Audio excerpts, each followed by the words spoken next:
ಪ್ರೀತಿಯ ವೀಕ್ಷಕರೇ ನಮಸ್ಕಾರ. ಮತ್ತೆ ಮಧ್ಯಪ್ರಾಚ್ಯದಲ್ಲಿ ಯುದ್ಧ.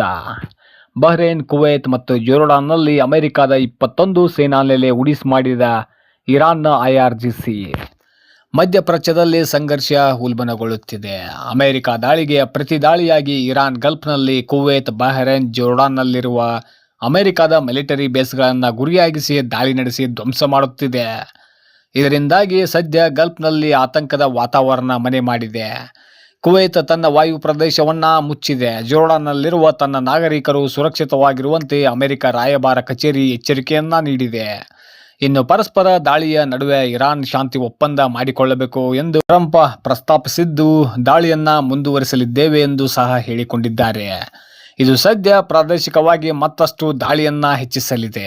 ಅಮೆರಿಕದ ದಾಳಿಗೆ ಪ್ರತಿಕ್ರಿಯೆಯಾಗಿ ಇರಾನ್ ಗಲ್ಫ್ನಾದ್ಯಂತ ಅಮೆರಿಕದ ಮಿಲಿಟರಿ ನೆಲೆಗಳ ಮೇಲೆ ದಾಳಿ ನಡೆಸುತ್ತಿದೆ. ಬಹ್ರೇನ್, ಕುವೈತ್ ಮತ್ತು ಜೋರ್ಡಾನ್ನಲ್ಲಿ ಹೊಸ ಅಲೆಯ ಕ್ಷಿಪಣಿ ದಾಳಿಗಳನ್ನು ನಡೆಸಿದೆ.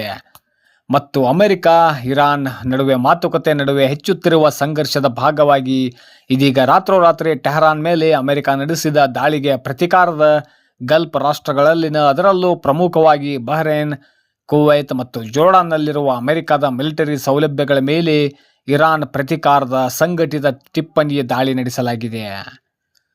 ಗಲ್ಫ್ ನಲ್ಲಿ US ಮಿಲಿಟರಿ ಬೇಸ್ಗಳನ್ನು ಉಡಿಸ್ ಮಾಡಿದ IRGC. ಇರಾನಿನ ರಾಜ್ಯ ಮಾಧ್ಯಮಗಳು ವರದಿ ಮಾಡಿದ IRGC ಹೇಳಿಕೆಯ ಪ್ರಕಾರ, ರಾತ್ರೋರಾತ್ರಿ ಹೊರ್ಮುಜ್ ಜಲಸಂಧಿಯ ಬಳಿ ಇರಾನಿನ ಬಂದರುಗಳು ಮತ್ತು ಮಿಲಿಟರಿ ಸೌಲಭ್ಯಗಳ ಮೇಲೆ ಅಮೆರಿಕ ಪಡೆಗಳು ನಡೆಸಿದ ದಾಳಿಗೆ ಪ್ರತೀಕಾರವಾಗಿ ಟೆಹರಾನ್ ಗಲ್ಫ್ನಾದ್ಯಂತ ಇರುವ ಅಮೆರಿಕ ಮಿಲಿಟರಿ ನೆಲೆಗಳ ಪೈಕಿ ಬರೋಬ್ಬರಿ 21 ಅಮೆರಿಕನ್ ಟಾರ್ಗೆಟ್ ಮೇಲೆ ಗುರುವಾರ ಬೆಳಗಿನ ಜಾವ ದಾಳಿ ಮಾಡಿದೆ. ಬಹ್ರೇನ್ನಲ್ಲಿರುವ ಅಮೆರಿಕದ 5ನೇ ಫ್ಲೀಟ್ ಪ್ರಧಾನ ಕಚೇರಿ, ಕುವೈತ್ನಲ್ಲಿರುವ ಅಲಿ ಅಲ್ ಸಲೇಮ್ ವಾಯುನೆಲೆ ಸೇರಿದಂತೆ ಬಹ್ರೇನ್ ಹಾಗೂ ಕುವೈತ್ ಮೇಲೆ 2 ಅಲೆಗಳಲ್ಲಿ ಸುಮಾರು 18 ತಾಣಗಳ ಮೇಲೆ ದಾಳಿ ನಡೆಸಿದೆ. ಮತ್ತು ಜೋರ್ಡಾನ್ನ ಅಜ್ರಾಕ್ನಲ್ಲಿರುವ ಮಿಲಿಟರಿ ಸೌಲಭ್ಯಗಳನ್ನು ಗುರಿಯಾಗಿಸಿಕೊಂಡಿದ್ದು, F-35 ಫೈಟರ್ ಜೆಟ್ ಹ್ಯಾಂಗರ್ ಸೇರಿದಂತೆ 4 ಗುರಿಗಳನ್ನು ನಾಶಿಸಲಾಗಿದೆ ಎಂದು ಇರಾನ್ ಹೇಳಿದೆ. ಗಲ್ಫ್ ರಾಷ್ಟ್ರಗಳಲ್ಲಿ ಇರಾನ್ ವಿಧ್ವಂಸ, ಜೋರ್ಡಾನ್ನಲ್ಲಿರುವ ತನ್ನ ನಾಗರಿಕರಿಗೆ ಅಮೆರಿಕ ಎಚ್ಚರಿಕೆ.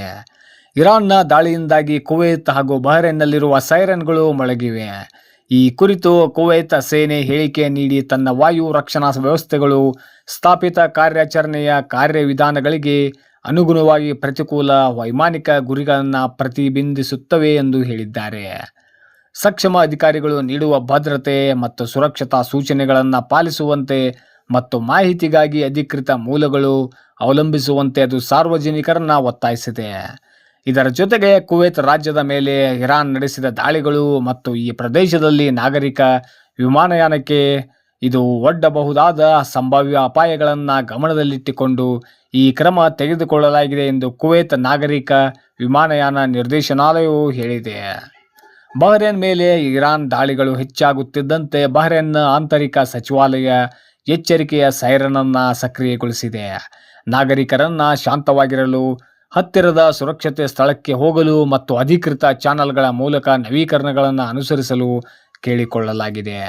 ಇನ್ನು ಜೋರ್ಡಾನ್ನ ಮೇಲೆಯೂ ಇರಾನ್ ಕ್ಷಿಪಣಿ ಪ್ರಯೋಗ ಮಾಡುತ್ತಿರುವ ಹಿನ್ನೆಲೆಯಲ್ಲಿ ಜೋರ್ಡಾನ್ನಲ್ಲಿರುವ ಅಮೆರಿಕ ರಾಯಭಾರ ಕಚೇರಿಯ ತನ್ನ ನಾಗರಿಕರಿಗೆ ಸೂಚನೆ ಹೊರಡಿಸಿದೆ. ಕ್ಷಿಪಣಿಗಳು, ಡ್ರೋನ್ಗಳು ಅಥವಾ ರಾಕೆಟ್ಗಳು ಜೋರ್ಡಾನ್ ವಾಯು ಪ್ರದೇಶದಲ್ಲಿವೆ ಎಂದು ವರದಿಗಳು ಸೂಚಿಸುತ್ತವೆ.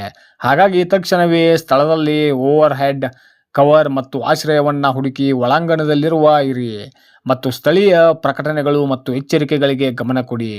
ಜೋರ್ಡಾನ್ನಲ್ಲಿರುವ US ರಾಯಭಾರ ಕಚೇರಿಯು ಪರಿಸ್ಥಿತಿಯನ್ನು ಪರಿಶೀಲಿಸುವುದನ್ನು ಮುಂದುವರಿಸುತ್ತದೆ ಮತ್ತು ಹೆಚ್ಚುವರಿ ಮಾಹಿತಿಯನ್ನು ಒದಗಿಸುತ್ತದೆ ಎಂದು ತನ್ನ ನಾಗರಿಕರಿಗೆ ಹೇಳಿದ್ದಾರೆ.